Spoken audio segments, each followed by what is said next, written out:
Hi, everybody. Welcome to the show today. I have the pleasure of introducing Dr. Judy Jasek. She is the cancer vet. And Judy, what is the name of your new company? And you are a practicing vet and an incredible one at that. What is the name of your new company? Well, I just rebranded and we are now Animal Healing Arts. Awesome. And I still continue to work with cancer patients. That's still a very strong specialty of mine and something near and dear to my heart, that I love being able to help cancer patients with non-mainstream alternatives. However, I've seen such a need for more wellness care, nutritional education, puppy care, things like that. And I just had so many people contacting me saying, hey, my pet doesn't have cancer. Can I still come see you? So I wanted to create a more general umbrella so that hopefully more people will know that I do things besides cancer care, though that is still most definitely included. That is awesome. And we were kind of, with everything that's going on with COVID now and everything that's happening, you have started to take appointments on your back porch. Right. I'm doing outdoor appointments, and thank God it's springtime and it's not the middle of winter. It would make it Right. a little more challenging, but I've been, I want to keep my home environment safe and not contaminated, but outside, seeing one client at a time, I feel like I wear my mask, and I, can create good social distancing. And of course, the pets do not directly transmit the virus, so I'm not worried about, I can still get kisses from my patients. I'm not worried about getting sick from that. That's awesome. And that's where, just in today's environment, and I did hear that on Thursday, we may get snow again. Yeah. Here in Denver. Yeah. That's crazy. But it's springtime, so it won't last. That's right. It's going to melt within 24 hours anyhow. Yeah. So and if we need to put on our sweaters and, go out there, we got a canopy too. So an awning, so we can, we can adapt. You guys can adapt. And that's what I love about your practice is you are absolutely to help the pet in every way you can. You are looking at every avenue to treat a patient and to go after and to look at, how you can serve your practice in a better way, or in an effective way that keeps everyone safe around us and the actual COVID crisis somewhat around you under control. So thank you very much for keeping your doors open and keep moving forward on all of that. So today we were going to talk about glyphosate. So spring is coming, and glyphosate is something that we're all gonna be faced with. And I think that is something that we are now faced with it 365 days a year, whether it's sprayed on lawns or whether it's food that we are ingesting. And so we're gonna talk about that a little bit. And at ParsleyPet, we are releasing a glyphosate test, and it's part of the animal exposure study for you to actually test what is the exposure inside your cat, dog, or horse, and figuring out, is my dog becoming toxic with glyphosate? So Dr. Judy, you are very well versed in glyphosate as well, and you've done a lot of your own research in regards to it. So I'm really excited about this topic today that we're going to talk about. Yeah. And applause to ParsleyPets for getting this test out there, because I do think it's so important, because it is, as you're learning, what you were sharing with me before we started the show, how prevalent it is in the food supply. And I firmly believe that it's a huge contributor to the cancer rates. In fact, it's been proven to be a carcinogen.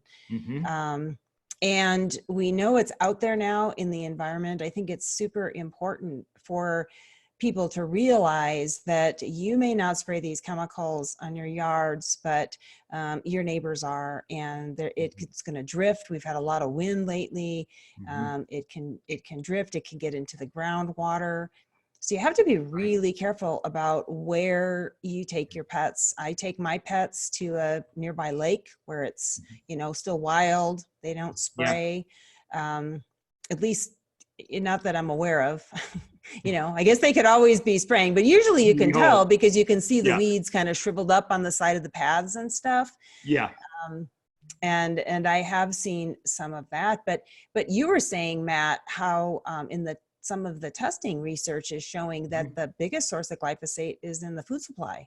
Yes, you are correct. And so when you look at it, glyphosate is used. So first, let's take a step back and say, what is glyphosate? So glyphosate, for everybody that's watching that has no idea what glyphosate is or don't know what we're actually talking about. So glyphosate is an herbicide, and it's prevalent in common products like Roundup.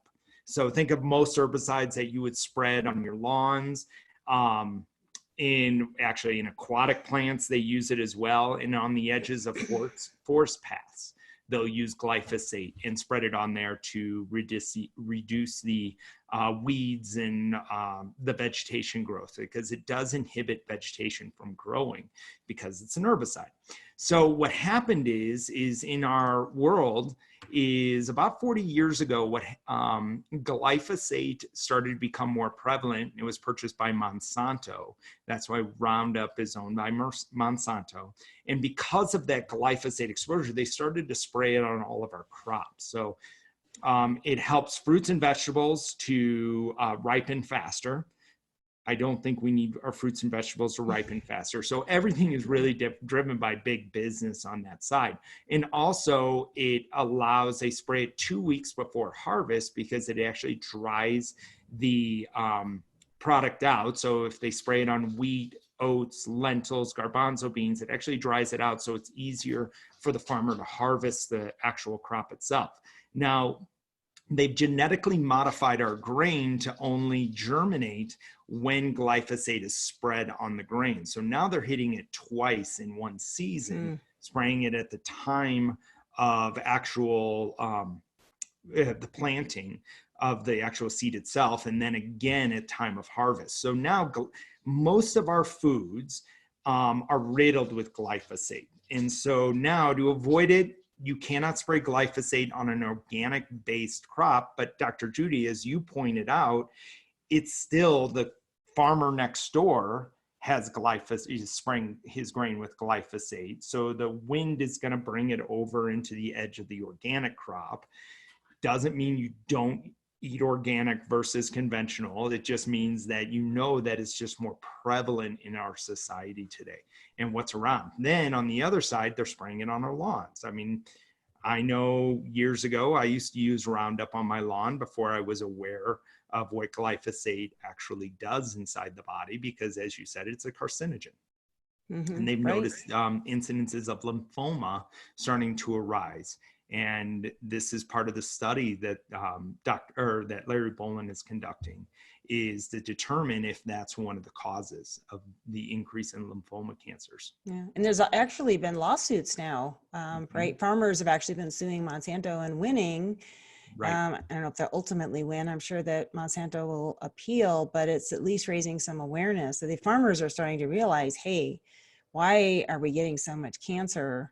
Yeah. Could this chemical be causing it? And here's a very simple bottom line: is things that kill things are not healthy. So anything that kills other things, be it plants, insecticides, herbicides, pesticides, they're all going to have some toxicity no matter what you're told. And like when it comes to lawn products, I've had clients send me the ingredients. They'll have a lawn service treating their yard, and it's supposedly pet safe. This is what they're told. And I'm like, well, send me the ingredients. And I've researched these chemicals, and they're not safe, not by a long shot. I mean, they'll say things like, well, we dilute them out enough so that they're safe for pets.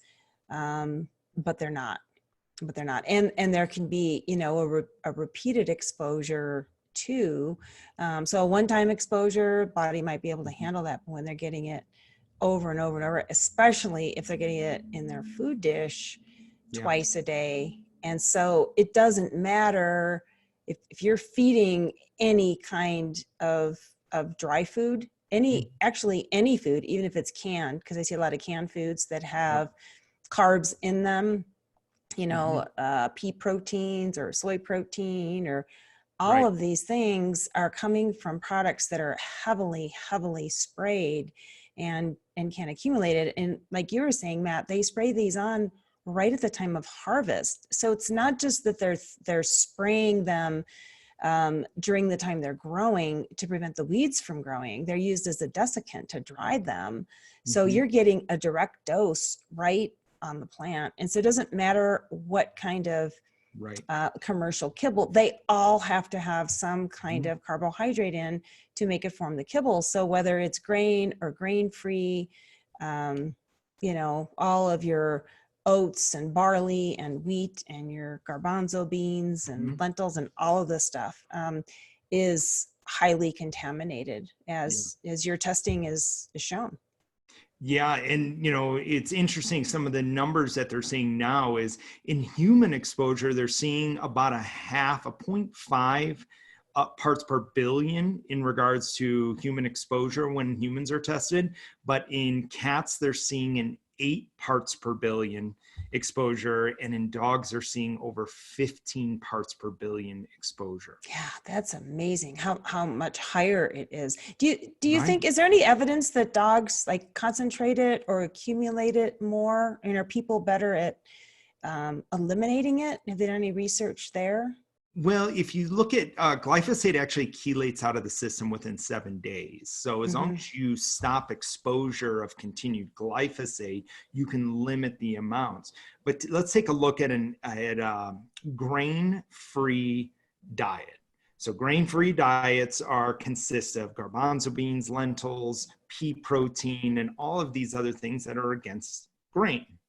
But what happens is those products have the highest level of glyphosate in the industry. So if we're feeding our dog 2 to 3 times a day and also with treats, we are constantly putting glyphosate inside a dog's system. And then just put on top of that, giving your dog a walk on a newly treated lawn with Roundup on it. And even though, yes, you try to pull them away from the edge of the lawn that has been sprayed, still the overspray is going to hit the sidewalk. Their nose is right to the ground. Their paws are touching it. They're licking their paws. So they're getting another level of exposure to glyphosate when it steps into there. So yeah, to answer your question, I think dogs are seeing more of a prevalent base of glyphosate exposure. For example, when you feed a dog raw, they're not seeing any levels of glyphosate exposure because of the raw-based diet, because you're not putting grains, vegetables, those types of matter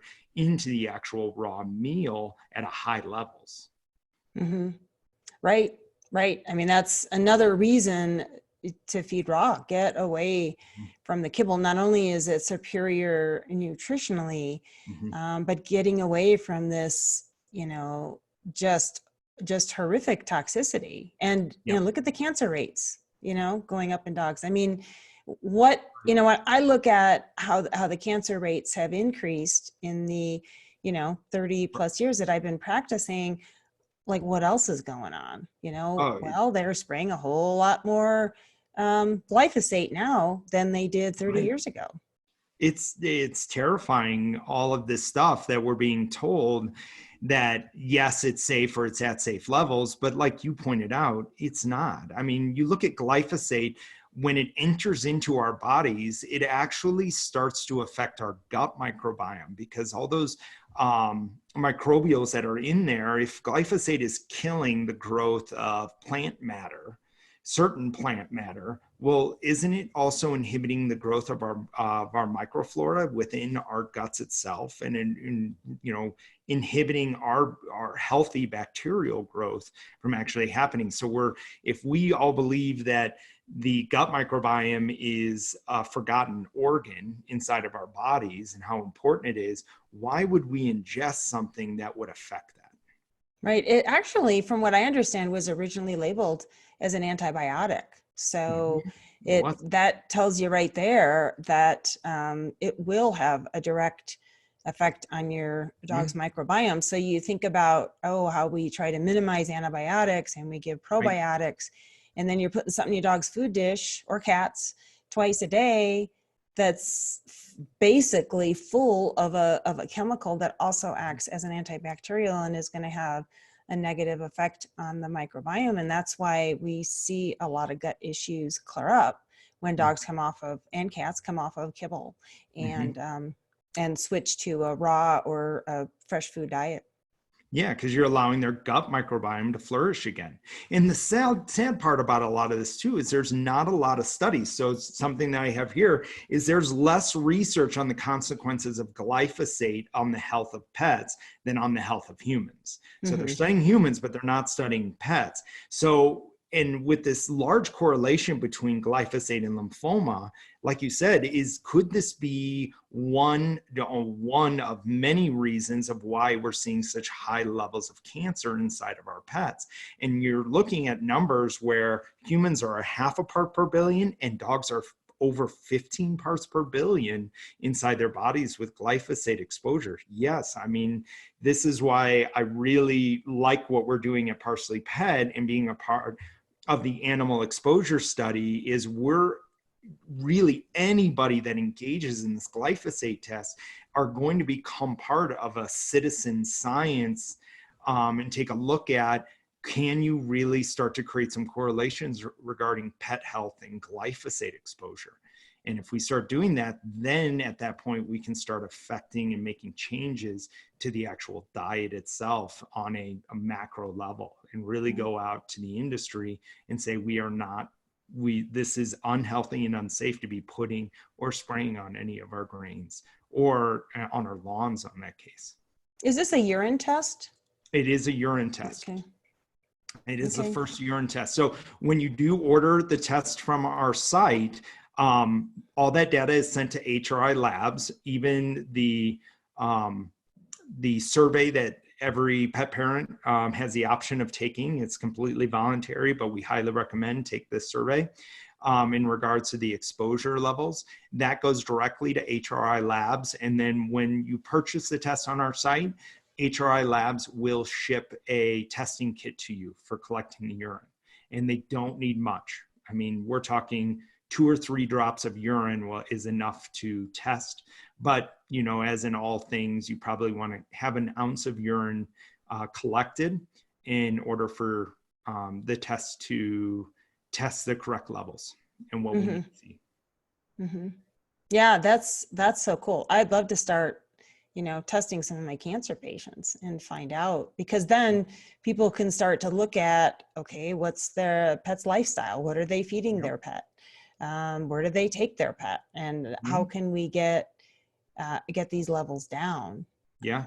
Once they have cancer, we're still have that to address. But if they have, an ongoing exposure, it's going to make, treatment results, I think not quite as promising. If we know that there's an exposure and we can eliminate that, then we're going to have much better success in treating. Well, like in probably most of your treatment protocols is if you identify a toxin, you want to basically remove that toxin. Right. And so as you're treating cancer, you don't want anything that's going to make it harder for the body to heal from it. And, in everything that you talked about the cancer cell, I think in last week's show, and how it's really just something that it's a protective mechanism inside the body due to something in the environment or something that is actually causing free radicals that are really causing that incidence from starting. And the body is just trying to protect itself, and the form it protects itself is cancer, because it wants to keep the cells alive. Right. It's a survival mechanism. And, if there's constant toxic exposure, then, that is definitely going to be impacting the cellular health and make it more likely for them to, have to mutate in order to survive. Have they actually been testing foods? I guess I have read a couple articles where they've actually tested some of the commercial foods for glyphosate. Yes, and that's something that HRI Labs does. is they do test food in various different types of crops as well. So Mm-hmm. you can, if you want, if you actually go to HRI Labs' website, you can actually submit food to be tested along with yourself and along with pets. So we love our pets just like most of us do, or just all of us do. We love our pets, and that's something that we went to focus on, is the pet side of the game. But yeah, Larry will test food in regards to it, and that's something that is how he really got started in this. All of this was when he developed the test and created how to actually test for glyphosate years ago. And it was an accurate test. Everything seemed right. He started with food sources, and some of it was frightening. Like, for example, garbanzo beans has some of the highest level of glyphosate in the industry. Wow. Is that because they accumulate it? It just accumulates in the plant? Yep. And that's it. It not only accumulates in the plant, but how they're spraying the plant so the bean actually dries for harvest. No. So they're doing, because I heard that they were spraying certain crops like oats and wheat, but I didn't know they were spraying like garbanzos and lentils, prior to harvest, so that you're getting a full dose right there on the little beans and lentils. So the list that Larry puts out, he goes, it's often used on fruit and vegetable crops. So think of all like apples and strawberries and everything that's out there from a fruit side, and then vegetables, of course, is they're spraying it on that. But also glyphosate resistant crops like canola, corn, cotton, soybeans, sugar beets, wheat, garbanzo beans, and oats. That's why we want to test horses, is because of the amount of oats that horses eat. And they're really starting to see that glyphosate exposure. And I know, do you have any experience with horses, Dr. Judy, in regards to cancer and how you've treated them? Not in recent years. I mean, I started out practicing in more rural areas and did some equine work, but, and I'd have to find out if what the current like cancer rates are in horses. 'Cause 30 years ago it was almost non-existent in a rural area.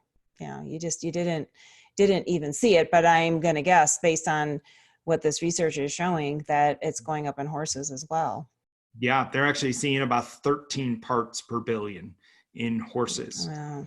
So where dogs are over 15, they're seeing about 13, and they're just trying to figure out where it's coming from. And really it keeps kind of all pointing back to the food that we eat. And so, you look at how to protect your dog, feed raw. I mean, when you look at a raw fed diet, that is your safest way to actually eliminate or remove the glyphosate exposure that your pet is seeing on a day-to-day basis.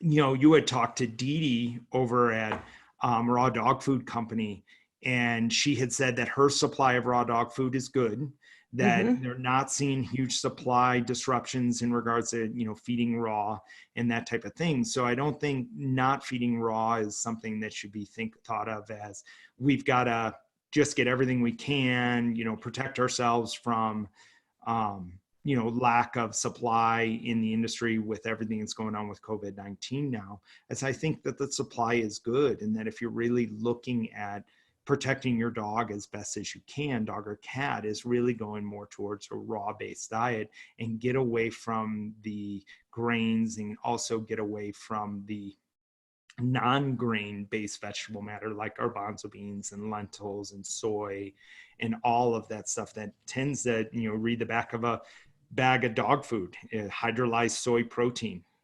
That's going to be riddled, even though hydrolyzed soy protein is not good for our bodies and we don't digest it well.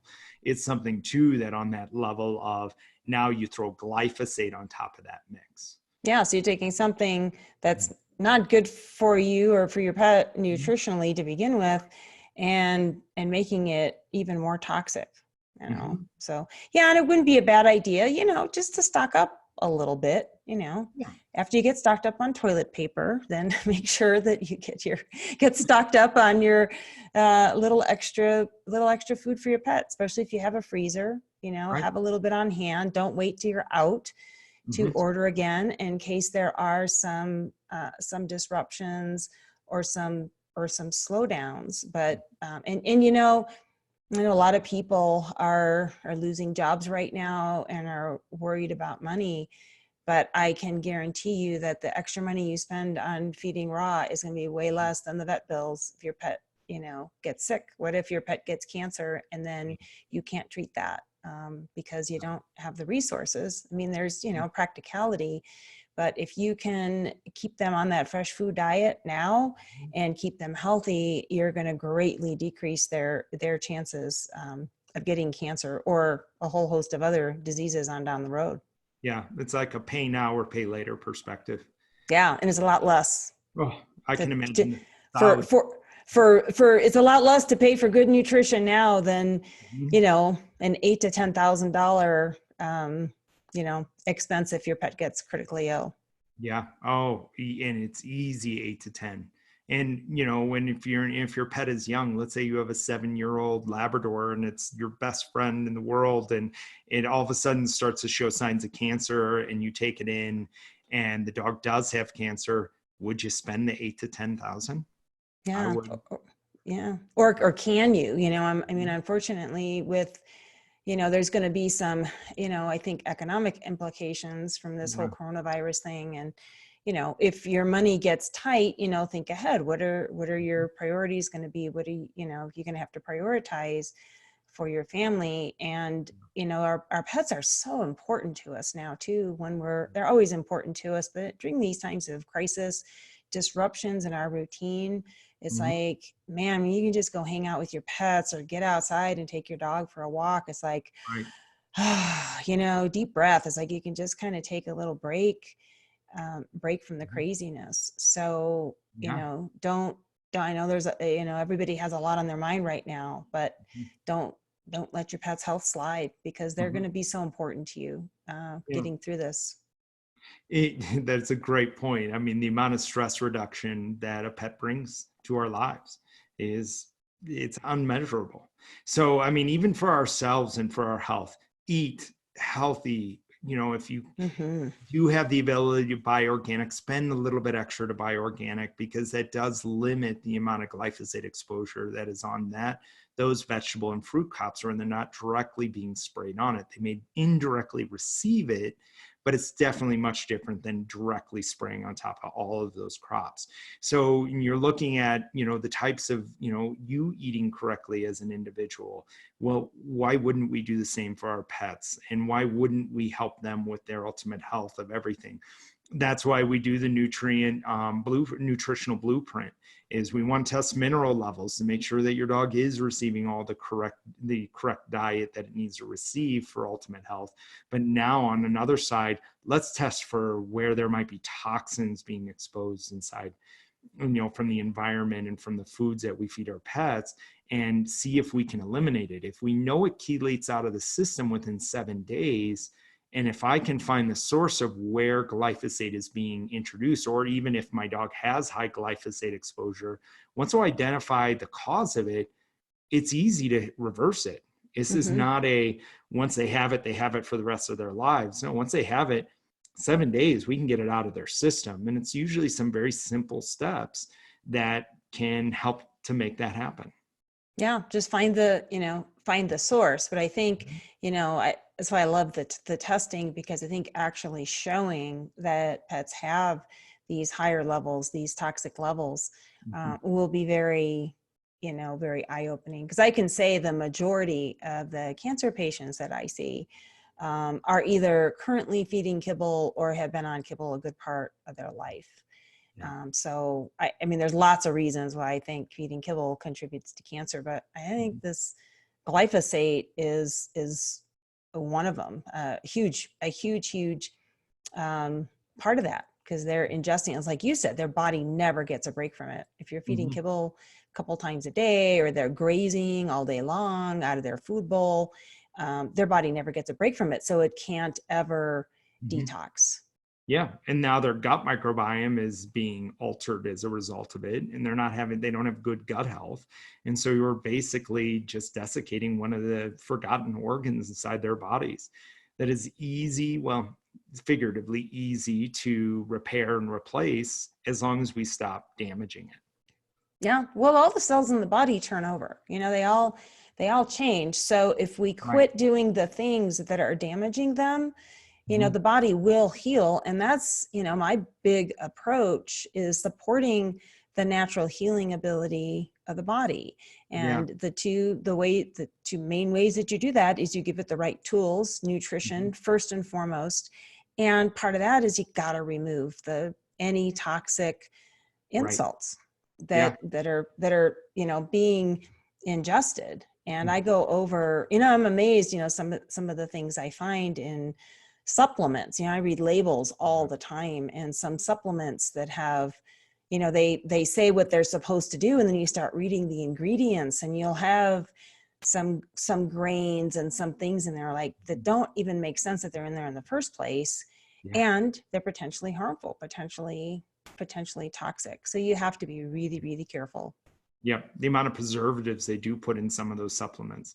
And it just, it's another trigger for your immune system to activate. And now if your immune system is fighting something else, even though minor, if anything else gets put into the system, like glyphosate, your immune system is compromised to some degree. It's, it's trying to fight a war with, just minimal players to try to help. And so if everything we can do to eliminate some of the elements that are out there infiltrating our systems, it's going to help. Yeah. Well, and the gut is a huge, huge part, 70-80% of our immune system begins in the gut. So once you damage that gut microbiome, you are having a huge negative impact on the immune system in general, and its ability to combat diseases, infectious diseases such as bacteria and virus, but also eliminate these abnormal cells like cancer cells. And then the other thing that can happen is we get autoimmune disease, like you were, kind of indicating there. This can really throw the immune system out of whack. And so it doesn't know what's normal in the body and what's not, and it can actually start attacking its own cells once you start to disrupt the immune system to this large degree. And that's another thing that there's been a huge increase in the last, couple of decades is autoimmune disease. So we have hemolytic anemias, and some skin diseases are autoimmune. You hear about, IBS, IBD, chronic inflammatory intestinal disease. A lot of that can be also autoimmune. So that's another huge disruption that can happen from, toxins like this and inflammatory. I mean, these grains and legumes and these things in the kibble are inflammatory to the gut to begin with, and can lead to leaky gut, which can lead to autoimmune disease. But then you put the glyphosate on it, it's like, the pests just don't stand a chance. They're going to get something at a fairly early age. You said it right. They don't stand a chance. No matter how much we try, the only thing that I think we can actually do is eliminate the sources. Find out how high level you have, and see what the current habits and what the current feeding structures are, and habits of walking, habits of all those things, to eliminate all the toxic overload that your pet is experiencing. Yeah. Yeah, I think that's so important, and it's something that people need to be aware of, and that it's always changing too. So even if you've been feeding the same food for 10 years, I can guarantee you it's not the same food that you were feeding 10 years ago. It's probably much lower in nutritional value, and it's the same brand name maybe, but same marketing claims, but the ingredients are most likely very different, and the toxic load is going to be much higher because our world is just that much more toxic. Yep. And actually, we just wrote a blog post that released today about our crops, and how our crops are less nutrient dense than they were 10 years ago, 20 years ago. It's a different plant today. And so it's not pulling up the healthy nutrients out of the soil. We're killing it with glyphosate and Roundup and all these chemicals that go onto it. And we expect that when we eat these vegetables, it's the same apple that my parents ate when they were growing up. And it is not. I mean, there's just way too many I would say, human involvement in trying to increase our agricultural system for profit. Mm-hmm. Yeah. Well, and if you think about it, there's glyphosate, all these things they're spraying are also killing the microbiome in the soil. So the soil, a healthy soil, has a healthy, Mhm. population of Right. microorganisms, billions and billions and billions of them, and Mhm. fungi and, insects and worms. And when you're spraying toxic chemical, not only are they, plowing every time they plant, they're tilling the soil, which also Right. destroys this natural ecosystem. But Mhm. then you're spraying these chemicals, so that's wiped out, and that's where a lot of the nutrients come from. So our soils are so depleted, and our plants are genetically modified and toxic. And so Right. just you have to really, unless you're growing your own food, and the nutritional content definitely comes into question. hmm And this is stuff that, we've talked about, is that, dogs, and I believe our animals, our dogs or cats or horses, they're the canary in the coal mine. They're showing us what happens when we eat a highly processed diet that's riddled with these toxins. It's not as regulated as tightly, and they're seeing cancer rates now. 2/3 of dogs are Mm. being diagnosed with cancer. And that, I think, is something that that's why I love this show that I do with you, is that we are creating this awareness that the world does not have to be this way. No, it's about education. And you know what? Vote with your dollars. You want to make changes. You're not gonna, these big corporations putting these foods out that are toxic and such poor nutrition, they're not just gonna, wake up one day with a conscience and stop doing it. But they're Right. looking at the bottom line. And if you change what you buy and you're voting with your dollars, they're gonna support the demand. Now, I doubt Yeah. that they would convert over to feeding raw, but you're definitely going to impact, their ability to keep producing these products. Mhm. And you have to get out there and choose what's best for your pet. Mhm. And by that, and I know it's really hard with all the conflicting information out there, but Right. I would suggest, if you're not sure, like, I don't know if I want to, do the raw, do it for 30 days. Just do it Mhm. for just say, I'm going to Yeah. do it for 30 days. I'm not going to, like, don't believe anything we're saying.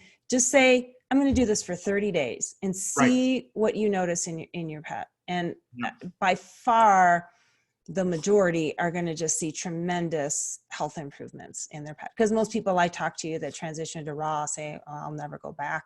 Actually, a lot of times their pets won't go back. They won't eat the kibble anymore. Like, okay, I've had real food. I know what real food is. You I'm not started feeding eating. me just this incredible meat, and now you want me to go back to that dry stuff? Yeah, that kibble that you put some water on so it's Right. soft, and like, no, I'm not going back to eating that. But just give it a try. Commit for 30 Yeah. days. You can do it for 30 days, even if you're worried about health consequences and all that. Nothing horrific is going to happen in 30 days, and you're most likely going to see huge benefits to your Mhm. pet. Well, and this is what I love, is that now Dr. Judy and I, as you said, 30 days, I put out there for everybody, take the 30-day challenge of seeing what happens when you feed your dog raw. Just try Yeah. it. 30-day, take the 30-day challenge of feeding your dog raw and see if it really does make a difference. And I know from my experience, and Dr. Judy, from yours, that answer is yes. So, Mm-hmm. but find out for yourself. Yeah. Yeah. Give it a go, and we can help, if you Yep. need some guidance, on how to get started, how to do that. Mhm. It's, anything new, as we're all experiencing now with this whole coronavirus fiasco, new things and changes are challenging. Yeah. Yeah. We're really, really exercising our adaptation muscles right now. Yep. All of us are. And it's kind of cool to see, because in some ways it's bringing people together, because we're Mhm. sharing experiences, and it's a whole new world. And it comes to feeding raw, yeah, it's different, but it's not hard. You can buy good quality raw blends, you thaw them Mhm. out, put them in your dog's food dish, Yep. and you rotate the proteins around.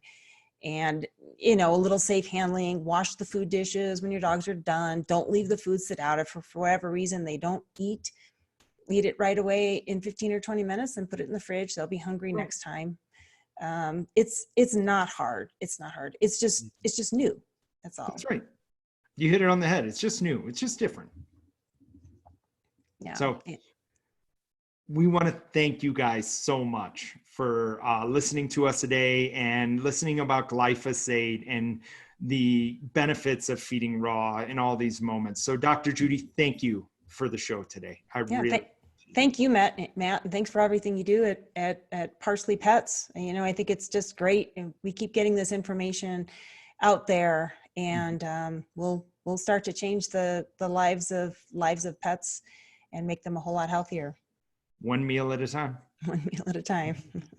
All right. See you guys. We'll talk to you soon. Bye, everybody.